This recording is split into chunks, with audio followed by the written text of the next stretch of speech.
Good afternoon. I'd like to welcome you to another in a series of noon happenings sponsored by the Associated Student Speakers Program.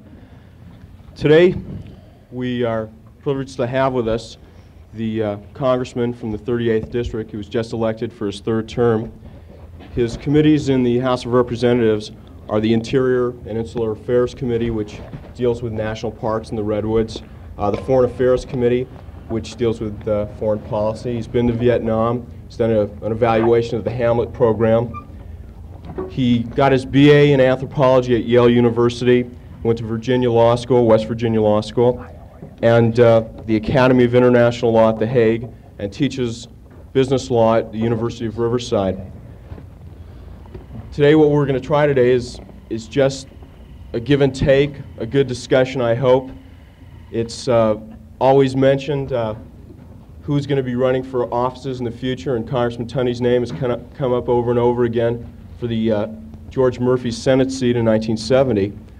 So it gives me great pleasure to introduce Congressman John V. Tunney, and I'm sure he'll have a few words, and then we'll just go into questions and answers. Thank you very much, Richard. It's a great pleasure for me to be here with you, and I certainly want to thank you, all of you, for giving up a part of your lunch hour to spend some time here with me. I was happy that Richard mentioned something about my interest in conservation. Recently, I decided to take a look at the oil leak off the coast of Santa Barbara, and I got down to about 175 feet, heading down to about 200 feet when I began to get awfully scared. I realized that I was out of my element and that my interest for conservation did not go all the way to having a watery grave. But the one thing that I thought about as I was thinking about various problems that I was having with the breathing apparatus, my older brother, my older brother Gene, was in school extremely bright. He was the first in his class at high school and graduated in the top 10 of his class at Yale. And when I had told him that I was going to do the Santa Barbara dive, Gene thought that it was the craziest thing in the world, and he said, you know, how dumb can you be? What are you and Jay, my younger brother Jay, is working with me on some things. He said, what are you two doing? You're idiots to think that this is something that's important. So I said, it took me about, well, a quarter of a second to make my decision after Gene began to speak that way, that I was definitely going to go down and take a look at the leak, because he'd always been right at the dinner table with my parents sitting around and such, and always had better grades. So when we get down, to about 175 feet, I was thinking of my wife who was on the boat, and I was thinking of the NBC and the CBS television cameras that were up there, and that maybe I was going to have to surface without having gotten to the bottom. But the thing that just made me the maddest was to think that my brother Gene was right once again. But anyway, he wasn't right. We got to the bottom and got up to the top, and I just about finished my political career when I got on board, and the NBC cameraman stuck the mic under my mouth and said, what was it like? And I said, it was just like having had 10 drinks. And Jay said, well, you know, John, honestly, a man of your temperance and tolerance and such, we wonder if that was quite the thing to say. And I said, well, it was a heck of a lot better than saying it was just like having a joint of grass, which he agreed with. But I today would like to just mention a few very brief things and then throw it open to question and answers, because I feel that there can be a much better participation, and I'd be talking about the things that you're interested in much more readily if I throw it open to questions and answers. Two items that I'd like to just mention at the very beginning. One is of great importance to me, and that is the ABM. And the second thing is what should our posture be? Now, in Vietnam, subsequent to the election and subsequent to the 10 points that have been offered by the NLF. As far as the ABM is concerned, I'm very much opposed to the construction of the ABM for several reasons, which I consider to be very important. Number one, you've got approximately 50% of the scientific community saying that it's just not going to work, that because of the nature of the way the ABM intercepts the ICBM coming in, it sets off an atomic detonation, which then creates ionized gas clouds, which then prevents radar from penetrating the ionized gas clouds, which then allows for subsequent ICBMs to come in and hit their targets before another ABM could be fired off. Because of these reasons and other technical reasons that I don't understand, because I'm not a physicist, that it just won't work. And I think that to go ahead with this incredible expenditure at this time for a system that may not work just doesn't make any sense whatsoever. And we know that the cost for the initial stage is going to be between $6 and $10 billion, and to protect between 20 and 30 cities adequately is going to run somewhere in the neighborhood of $60 to $100 billion. And we have to be reminded of the fact that since 1950 we've spent $23 billion on missile systems that were obsolete either prior to the time that they were deployed or at the date of deployment. And I'm also reminded of the fact that if President Kennedy had gone ahead with the Nike Zeus system, that we would have spent between $17 and $20 billion on a system that would have been obsolete long before it had been installed. So the cost is tremendous. Another factor that seems to me to be very important is that we've just recently signed a non-proliferation treaty with the Soviet Union and had it ratified by our Senate, in which it is stated as one of the articles that we will enter into negotiations with other signatories for limitations of arms. And it seems that to go ahead now with a major expenditure on a new weapon system can only escalate the arms race between the Soviet Union and the United States. And then as a fourth reason, for those people like myself who are very deeply concerned about the defense of the United States, I think that we can provide the same kind of deterrent by perfecting our technology on the offensive weapons that we have without starting off in a whole new weapons race. And I'm thinking in terms of shifting over from perhaps Polaris to Poseidon, whatever it might be, but at much lesser cost.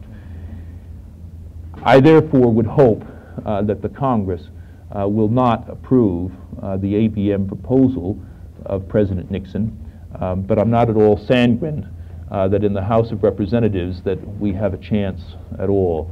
I think that in the Senate there's a much greater chance of being able to prevent this expenditure.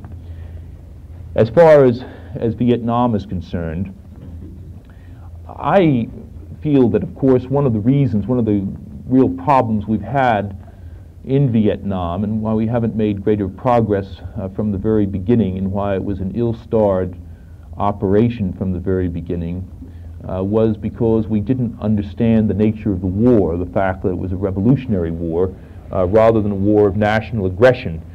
And very briefly, I define a war of national aggression as what you had in Europe during World War II, where the Germans attacked the French, or where the Chinese attacked the Japanese, different culture crossing a frontier. In a war of a revolutionary variety, you've got two or more elements in a country, in a culture, fighting for political control of the government. And that's what we have in Vietnam. And that's why we haven't been more successful. And the pacification program, which was supposed to be the backbone of our efforts to win the hearts and the minds of the people, the pacification program has been misdirected from its very beginning. It was founded, in my opinion, on a wrong premise. and that is that by having the Saigon government control people in the village and hamlet level, that you would win their loyalty. The fact of the matter is that Saigon has appointed every provincial chief and district chief normally as a result of the district chief and the provincial chief having made a payment to the corps commander so that he would then be able to reimburse himself through corruption, through siphoning off of funds. And these people oftentimes most often did not even come from the locality where they were exercising their administrative control. They had no feeling at all for the people, and the responsiveness was up rather than down. And so we just could not possibly win the loyalty of the people with the pacification program as it's been implemented. And I feel that there is something very significant now in the 10-point proposal of the National Liberation Front, which the North Vietnamese government has stated that they support A to Z. To begin with, they have said that they are willing to negotiate directly with Saigon. Up until now, they've said that they're only willing to negotiate with the peace cabinet. Secondly, they've talked about prisoner exchanges. Thirdly, there has been an implicit recognition by the NLF as well as the North Vietnamese government that there are North Vietnamese troops in South Vietnam, which they've denied up to now, which is important in that in a subsequent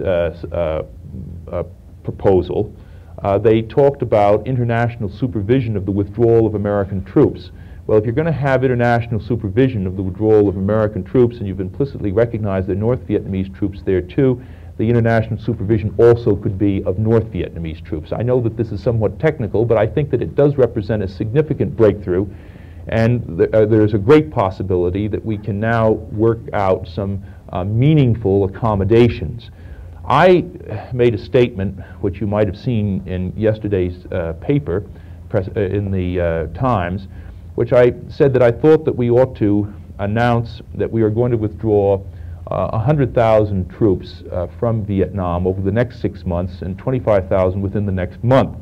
The purpose of this would be to immediately respond in a significant way to the NLF proposals. The 100,000 troops represents approximately 20% of our troops in Vietnam. We should say, I think, at the same time that we should call on North Vietnam to withdraw a significant number of their troops.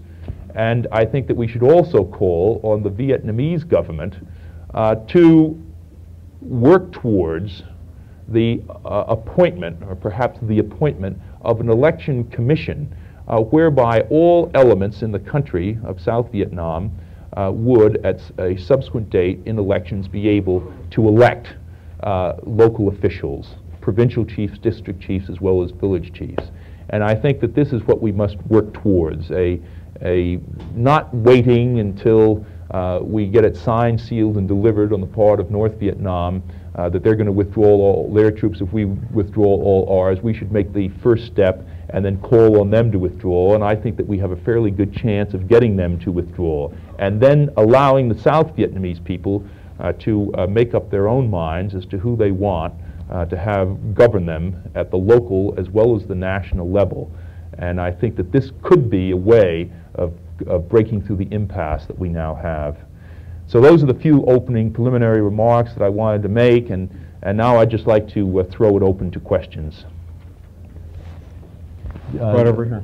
Well, I'll choose the questioners if you Okay. like, or you can. No, I understand that your election is just over. Maybe you should choose the candidates. You should choose the questioners. Yes. When do you think it will be necessary for the United States? Maybe we ought to give you the mic so that you can be heard. Oh yeah, thank you. When, if ever, My lunch, but it doesn't look very good on film. Eating it. Yes. when do you think it will be necessary for the United States to take positive measures towards limiting its population? When do I feel that, well, everyone heard it. I think it's a question of individual conscience. I think that the government should make available the information on birth control.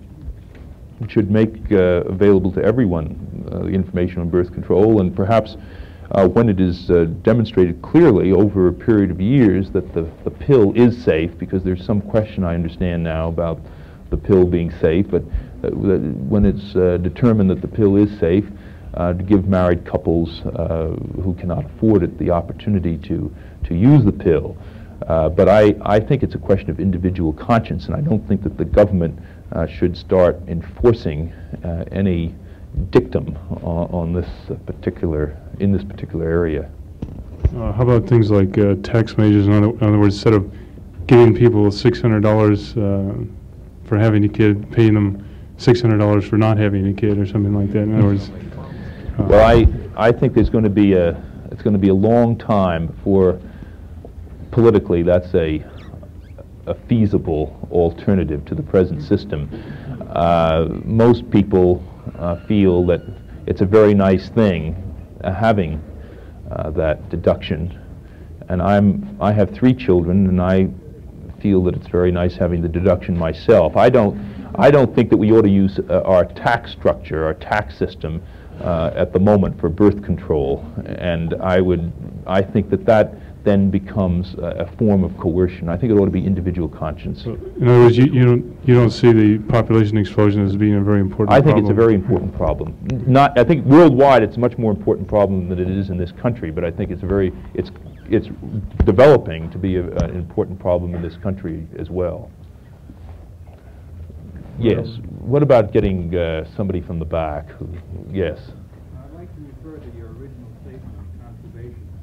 My particular interest is in pesticides, and I would like to know your opinion on the use of DDT. I know that one nation and several states have already had what I consider to be the foresight to outlaw the use. And it seems to me that judged under the principle of optimum benefit with minimum risk, I think its use should be discontinued. Could you tell me, do you have any interest in this at the present time, or is there interest in Congress? Well, I think that there's a very great interest in it, in the Congress, a recent interest. But you know that recently it developed that in San Francisco, that approximately 80% of the crab harvest the normal crab harvest has been killed by DDT, and they're only getting 20% now of what they used to get. And it is also quite clear that the DDT washing into the oceans through our streams and waterways is creating a changing ecology on our shorefront, and I think it's a very serious problem.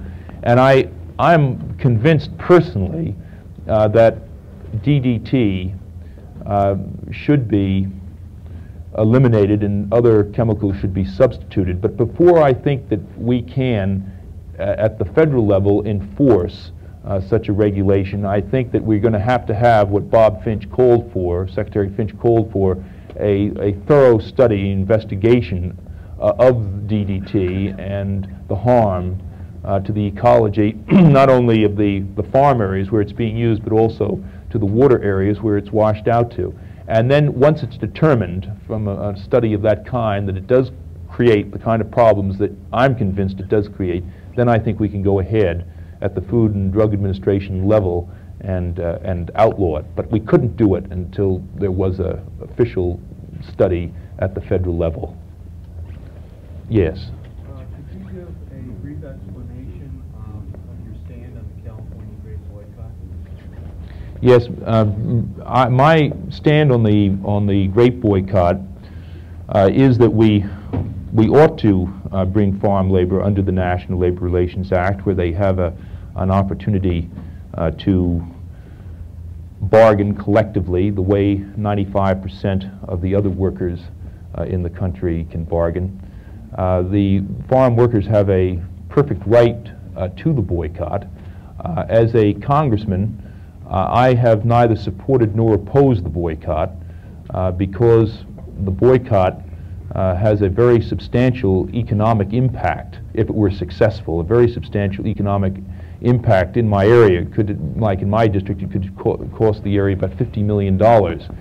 And that would create a loss of jobs, not just in the farm economy, but in the peripheral areas, the satellite industries around farming. And I did not feel that, as a congressman of all the people, that I could take a stand, an economic stand, on an economic issue that would create that kind of loss of employment. So I've just said that I neither support nor oppose the boycott, but I recognize the right of the farm workers to the boycott. Yes?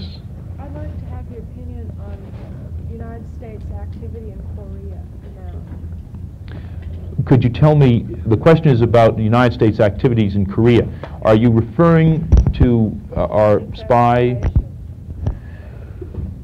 Well, I think, of course, the Kim government is a very unstable government. The economic productivity of the South Korea is increasing at a much faster rate than in the North. As a matter of fact, the economy of the North has stagnated, and it seems quite clear that Kim has some sort of a messianic feeling that he's got to unite both North and South Korea in his lifetime, and he's aging, and he thinks that perhaps time is running out.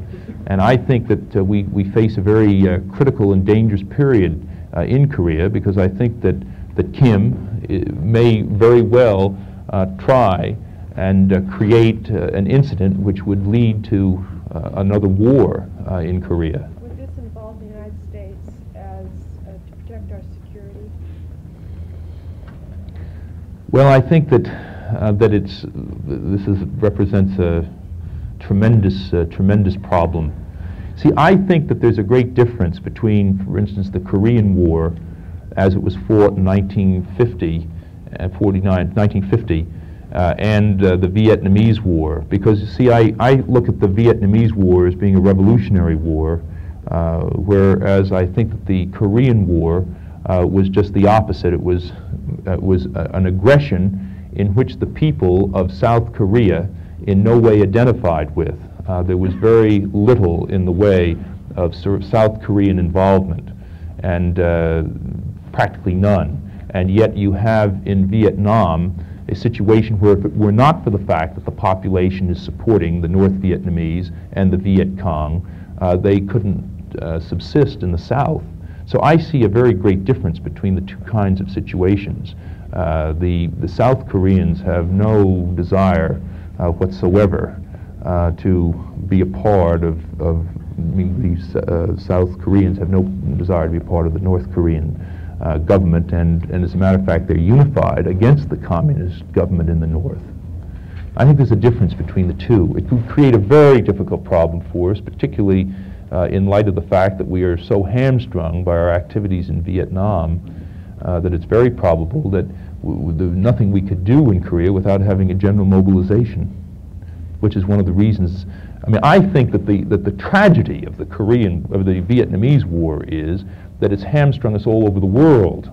I mean, we couldn't do anything anywhere without having a general mobilization. And another problem with the Vietnamese conflict, it seems to me, is that it's indicative of the sort of the reluctant imperialist role that the United States has fallen into since World War II. The idea that once you have a free world against the monolithic communist world, that anything that happens in the free world which upsets the status quo, that the United States has to become directly involved in and put things aright. I mean, this is is a tragic type of mentality, a mental attitude, if you ask me. Do you feel that this can be changed? I think that the Vietnam War has produced a definite change in climate in the United States. Yes. Let's get somebody from this side. Yes. What draft system, if any, are you in favor of? What kind of what? Draft system. Oh, what draft system? I'm in favor of a lottery system, I am opposed to a professional army, and I'm opposed to it because I think that a professional army which had the kind of military budget that our armed services have now could only lead to a very dangerous situation in the country.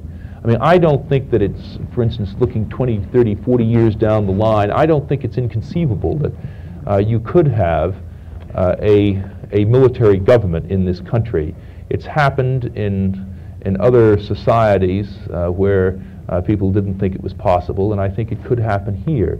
Our budget this last year is $82 billion military-wise. I don't think there's a danger of it happening this year or even maybe in the next decade. But as you look forward to a $82 billion budget and probably corresponding increases as time goes on, I think you've got a potentially very dangerous situation. And I think that it's important to have a civilian army. And I would say that the lottery system is the fairest, that a person at the age of 18 would have his name thrown into a pot, and if he had his name drawn out, then he would know that he was going to have to serve. If his name wasn't drawn out, he would know that he wouldn't have to serve unless there was a general mobilization. Yes? You'd eliminate deferments for schooling. And I'd also like to know, what do you feel about the Peace Corps as a viable alternative? Well, I think that the Peace Corps represents a viable alternative in a peacetime situation, but not when you're at war and when you're having men being killed. I think that you just can't have men who have had the opportunity to go to college, usually because their families are wealthy enough to send them to college, to have them get the break of going into the Peace Corps because they're educated, whereas the young man at the lower end of the economic scale who hasn't had a chance to go to college gets his name thrown into the lottery, and he potentially is cannon fodder. I just don't think that you can have that situation. I think in a wartime situation where people are getting shot at, you have to have everybody being considered for the draft. On the draft, where you've got the only way for you can legally be a conscience, you can only get out by being Could you, Richard, maybe just take this over to the questioner, because some people aren't. Pardon? Okay, could you come up front? Some people aren't. We got notes that some people aren't hearing the questions that are being asked.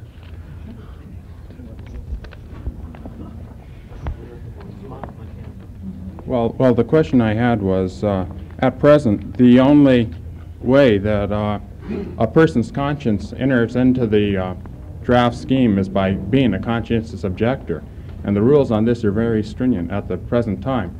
Do you think that there should be a more general classification that would allow a person's conscience to enter more into the scheme of the draft in your lottery system? Well, I think that the conscientious objector regulation is broad enough, I think, to cover those people who have such antipathy towards war and killing that they don't want to participate in any war. I don't think you can ever have a situation where a person could choose the war that he wants to fight in.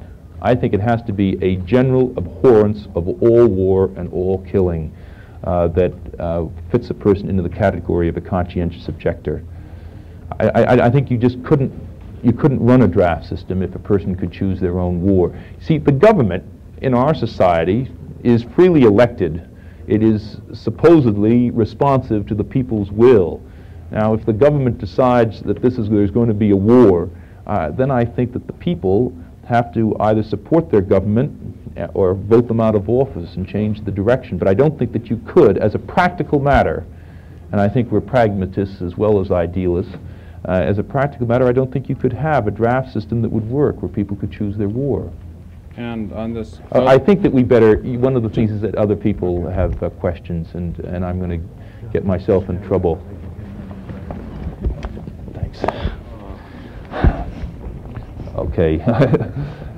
Yes. Does it make much difference if the command of the Army, if the enlisted men are civilians when most of the higher command are professional? Most of the higher command is professional. That's oh yes. Oh, I'm sorry. I think that maybe one of the things that we could do, if somebody has a question, could they come up and just take the mic? It would help probably everybody. The question was, does it make much of a difference if you've got the higher command being professionals, whereas the enlisted people are civilians?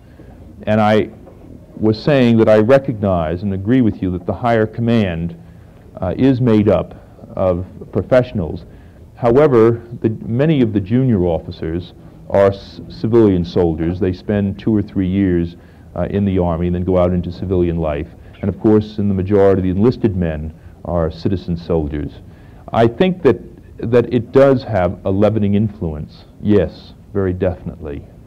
I think if you had your Army made up of just professionals, I think that there would be much greater danger to the type of the society that we have. I think, for instance, that it's very helpful having the kind of gripes that you have. The citizen pointing the finger at the military where he feels that it's unjust or unfair. And quite clearly, it was as a result of the citizens' participation in World War II that we got the Uniform Code of Military Justice, which represented a very significant and a substantial benefit, constitutionally speaking, to the soldier and to the due process procedures that were used in a court-martial against him. Yes.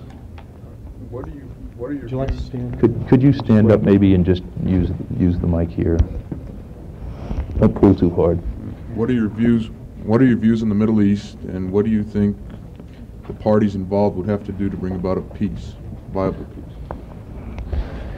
My views on the Middle East are that it's at the moment, an almost unsolvable problem, and I don't think that that it will be solved until several preconditions occur.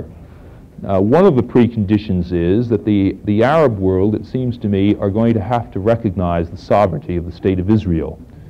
And they're also going to have to be willing to allow Israel to use the Suez Canal, and they're going to have to probably agree to normal diplomatic relations with Israel.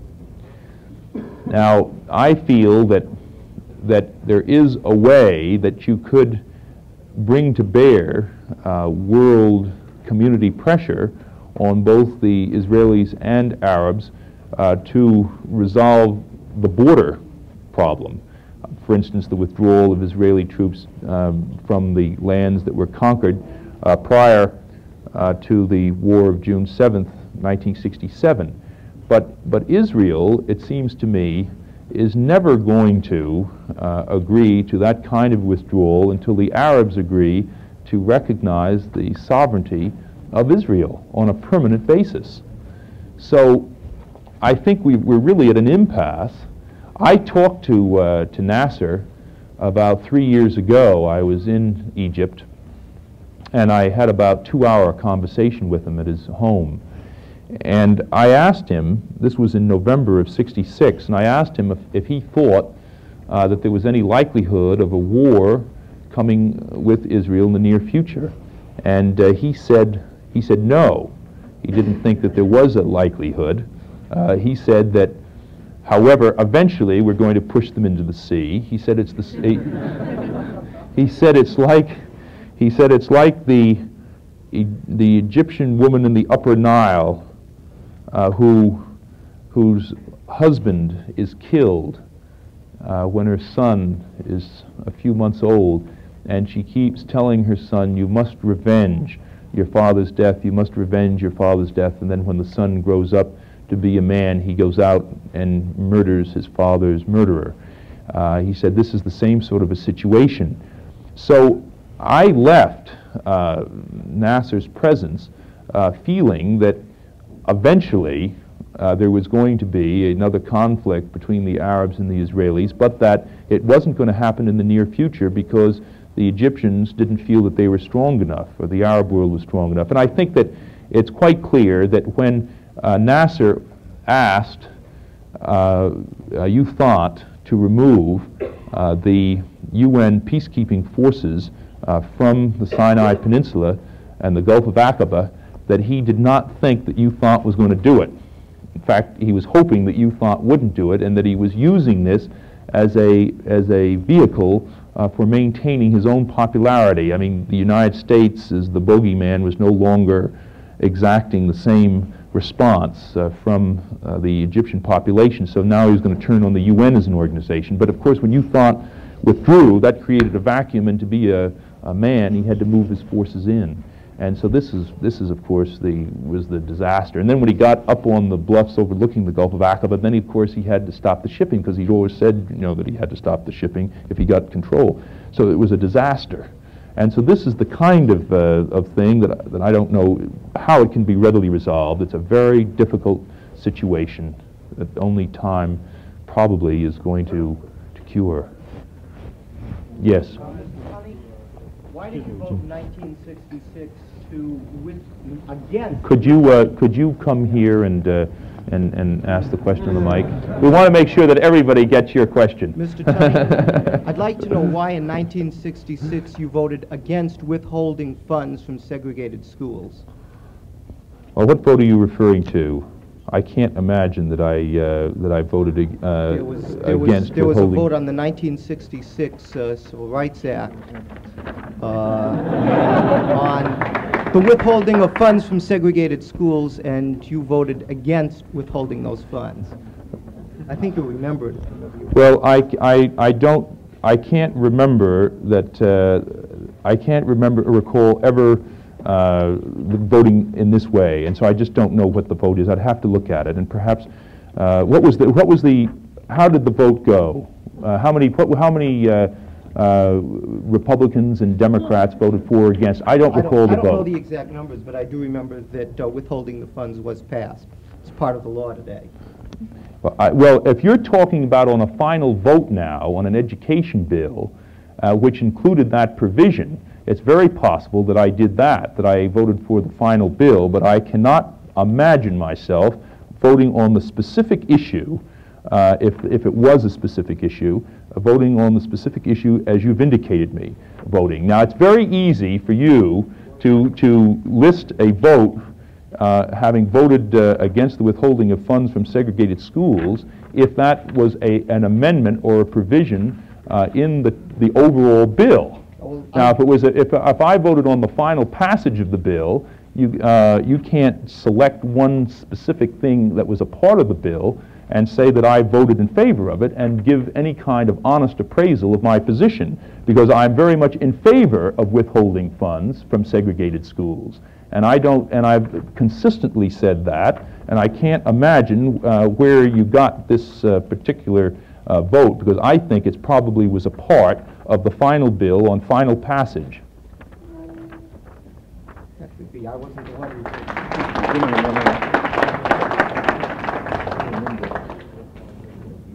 Does anyone else have a question? Yes.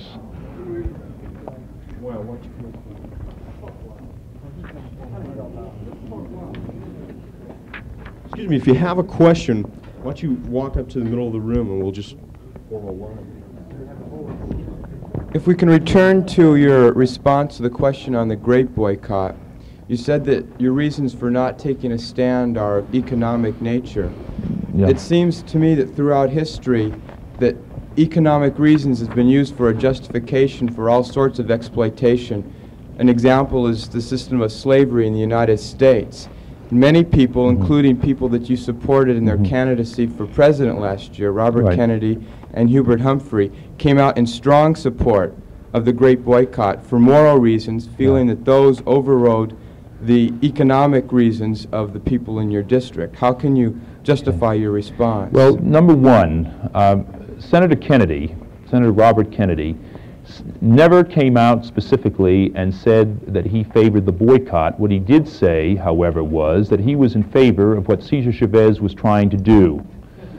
Now that's what he said. He was in favor, and there's a distinct difference, I think. I am very much in favor of what Cesar Chavez is trying to do, which is to give to the farm worker an opportunity to participate in the prosperity of this nation. I think that this is a very important thing.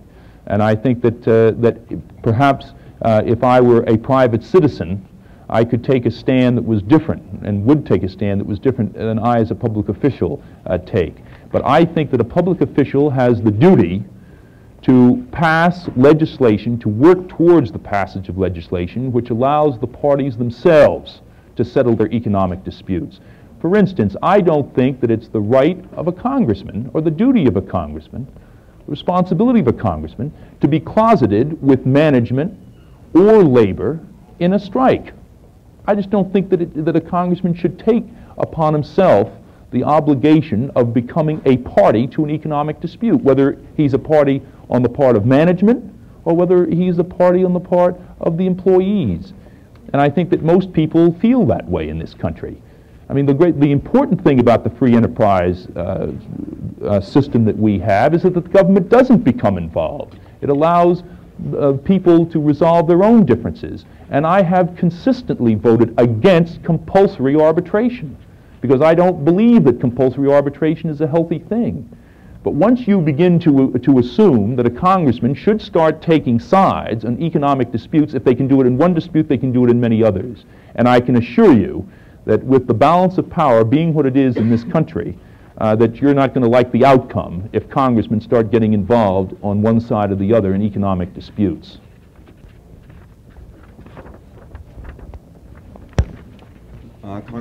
Congressman Tunney, it used to be that liberals had great confidence in American democracy and a great love for individual freedom. But you today, posturing as a liberal, indicate your belief in the possibility for military takeover within 10 to 40 years and the lack of importance for young men to be free of any governmental restraint. And I'm talking, of course, about the draft. And it seems strange to me that nowadays it is the conservatives of this country who support the volunteer army and freedom for the individual. And I think that there's a very great contradiction here. Well, I've expressed my opinion as best I could on that issue, and I couldn't express it any more fully without reworking the same ground. I told you why I am against a professional army.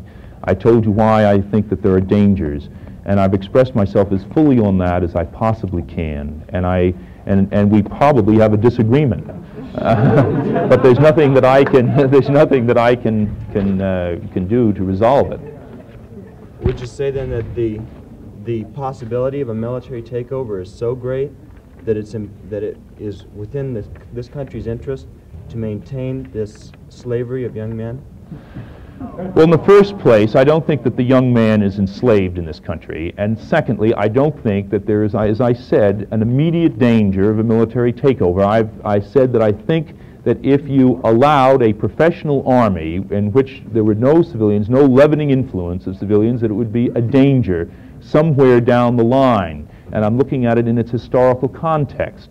I mean, there was a time in Rome when nobody thought that there would be a possibility that the Senate would lose its influence over the Roman society, and yet it did. But you take a look at the facts, objectively, in this country where we're spending a tremendous amount of money on defense, and that you do have, as witnessed by the C-5A and the $2 billion overrun, there is a possibility sometime down the line of there being a military takeover. But I would not say it's in the near future. I'd say it's considerably down the line. And it doesn't ever have to happen if we're watchful and if we're prepared. Do you think the draft is the only alternative to this? No, I don't think it's the only alternative. I think that the Congress has got to certainly exercise a much greater scrutiny over what is happening in the military and the alliances between the military and in industries that are producing weapons systems for the military. But I think that it's a possibility, some way down the line. I know that many of you have to go to 1 o'clock classes. The Congressman does have a few more minutes to answer questions, so if you have to leave, why don't you, at this point, get up and leave so that we don't have the rumble in the background, and we'll continue answering some questions at this time. That's up to date. Tape goes on file here at UCLA. Congressman Tunney, my question is directed towards your idealism rather than your pragmatism. And many of the questions have been towards practical issues, and you've given practical answers. Your presentation and some of your acquaintance with the Kennedys calls back the word extremism. And in our country today, we have a radical right which expends itself, it exists to fight the radical left. The radical left we have on the college campuses and throughout the United States. It seems like the main issue behind them is to change the system. They want to junk the system. Right. They don't have any faith anymore in the system. Now, as you, one of our U.S. congressmen, do you feel there should be a reform of our present system? Do you, obviously you believe in the maintenance of the system. If I can't find personally some of our statesmen standing up and showing us proper reform to solve the social problems, then maybe the radical right is, the radical left is correct in its thinking. In other words, I'd like you to just respond idealistically in your philosophy. How do you propose to maintain this system? What reforms do you have in mind? Well, I think being in the Congress, we can talk about congressional reform, and I don't know if you saw 2 or 3 weeks ago in the Los Angeles Times an article I had in which I talked about congressional reform. I pointed out that I thought that the seniority system had to be reformed if we were going to get a truly responsive Congress, which could do some of the investigation that needs to be done of the executive branch if we're going to maintain a viable Congress and if we're going to maintain a bureaucracy which is responsive. I pointed out, for instance, that I thought that it was important that the chairman be elected by the majority side of the committee, and that if a chairman didn't get at least a third of the votes, that it would then go to the next most senior man and correspondingly down the line until somebody got a third of the votes. That it's very important that committee chairmen have to stand up to an election by their peers. I said also that I thought that it was important that chairmen not be able to serve more than 8 years as chairman, because if there was a belief that the concentration of power in the presidency for a more than 8-year period was dangerous, it clearly was very dangerous in the Congress as well. I pointed out that I thought that there should be given to junior congressmen a much greater opportunity to participate in congressional business and in the investigation that would go on of executive agencies. Could I interrupt you right here? Yes. What reforms do you propose relative to the economic system of the United States? In other words, can private enterprise or the capitalistic system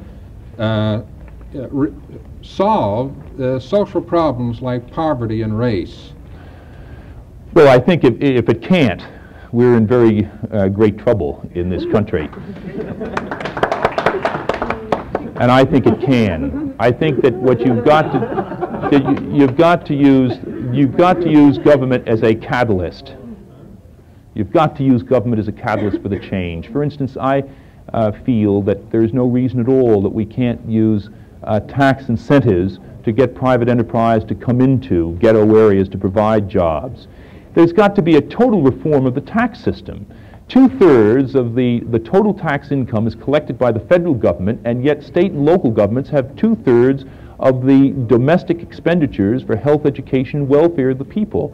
Now, I introduced a bill about 3 years ago in which I called on the Congress to have a tax rebate of approximately 1.5 to 2% to the states and local governments so that they could have some money to spend on such things as education.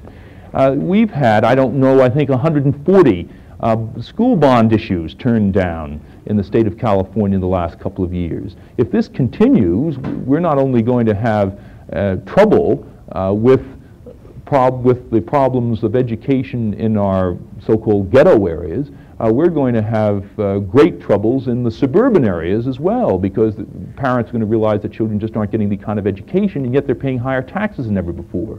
We've got to start using the income tax, more of the income tax, for education than we have in the past. And this can only be done by the federal government giving a rebate to the states of a portion of the tax that they collect. Well, I introduced a bill to reduce the oil depletion allowance from 27.5% to 15%, and I'm very much in favor of that. There is some reason for a depletion allowance, but it certainly should be much less than it is now, and there has to be an elimination, it seems to me, of the investment tax credit, which would provide at least $3 billion new in revenue to the government, because that really benefits big industry, and it just doesn't seem to me to be fair. Can you say that the government shouldn't become involved with the affairs of the free enterprise system in your response to not taking a stand on the boycott? You stated that government should not take a stand on economic problems or into the free enterprise system. Well, that's not quite what I said, I don't think. I think that, that what I said, that I as an individual congressman didn't feel that I should side in a picket line situation with one side or the other. I said as a private citizen, my position would be quite different. But I represent all the people in that particular area. Someday maybe I'll represent all the people in a different area. But at the moment, but at the present time, I represent all the people in that area. And I don't think it's, let me just give you as an example. You have a population down there in Coachella of approximately 100,000 people. You take $50 million out of that area, and who do you think is going to lose the jobs? Do you think it's going to be the 85 growers? It's not going to be the 85 growers. It's the semi-skilled, poorly skilled men, black, brown, or white, in that area who are going to lose their jobs. And I understand the reasons for the boycott. I understand the need to bring pressure to bear so that you get a National Labor Relations Act passed that includes farm workers. I understand that clearly, and I've said all along that I would defend the right of the farm workers to have the boycott. But for me to become directly involved as a partisan, I think that's different. I'm very much in favor of introducing a bill to bring farm labor under the National Labor Relations Act. And that's the only way that farm labor is going to be able, it seems to me, to achieve the economic benefits which they so richly deserve, considering the type of work they do and the amount of money they make. We have time for about one more short question. The Congressman will be here for a few more minutes, and I'm sure he'll answer questions. To this girl here. Those who argue for an ABM system use sometimes the saying, I think it's from football, that the best offense is a good defense. How can you answer these people? The best offense is, you mean, No, I mean the best defense is a good offense. No, it goes the best offense is a good defense. Yes, it does. No. I've had people who I'm against the ABM system, and people who are for the system will say to me, the best offense for our country is a defense. Do you know what I would suggest you tell them? I suggest that you tell them that's what the French thought when they built the Maginot Line. They thought that the best offense was a good defense, and the Germans just moved right around the Maginot Line, and it was valueless. The same thing I think is true with the ABM. You know, if you could build an ABM that was going to work, and it was going to work indefinitely in the future, that's great. But you've got one big assumption with the ABM, assuming that it is able to pick off the intercontinental ballistic missiles that the Soviet Union is going to be sending in this year. By the time it's in place, which will be 6 or 7, 10 years from now, do you think that the Soviet Union's technology is going to have stood still? I doubt it. I mean, who would have thought that you could have had a MIRV system 5 years ago? You know MIRV? That's the multiple independent reentry vehicles. One rocket, 10 warheads, and they all hone in on targets. I mean, nobody would have thought that was possible 5 years ago. The technology changes so fast. Right. The Congressman will be here for a few more minutes, but I'm going to have to call a close to the session for right now, and thank you very much for all coming. Yes. Your father.